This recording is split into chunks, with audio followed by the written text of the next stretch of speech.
I-marinate ko muna yung 1 kilong manok sa asin, paminta, garlic powder, turmeric powder, ginger powder, at sibuyas. I-mix ko lang o ihalo at i-marinate ng mga at least 30 minutes. Habang ginagawa ko yan mga kalasa, kung bago ka pa lang sa aking channel, welcome.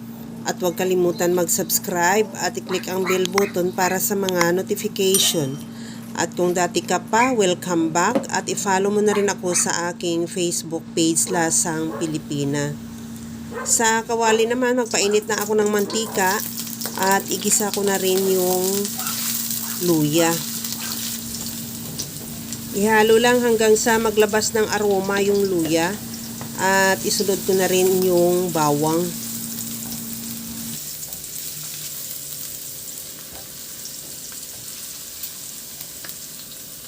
Ilagay ko na rin yung sibuyas.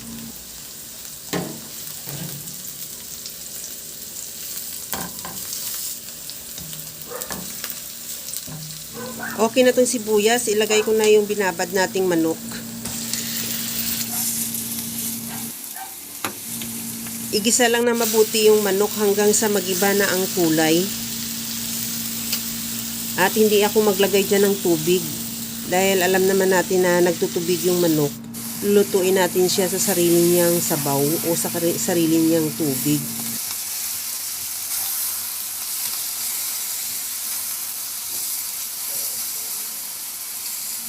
Ginigisa natin yan sa malakas na apoy. Bago natin takpan, pahinaan natin muna yung apoy at isimmer hanggang sa maluto ang manok o hanggang sa talagang maglabas yung kanyang katas. Kagaya nito, nakikita mo, sarili niyang katas yung sabaw na yan. At luto na rin yung ating manok.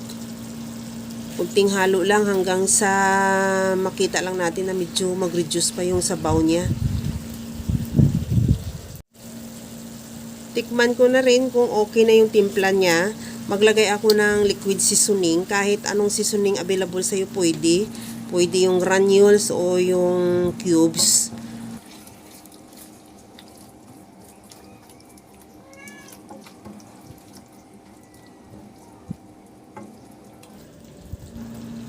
Okay na to, mag-garnish na lang ako ng spring onion. At ready to serve na yan yung ating napakasarap na ginger braised chicken. Kaya mga kalasa, kung nagustuhan mo yung ating video, please like na lang at pakishare na rin sa inyong mga friends. At kung bago ka pa lang sa aking channel, subscribe na at i-click mo na rin ang bell button para sa mga notification. Okay na to. Hanggang sa muli mga kalasa. Thank you for watching. Bye-bye!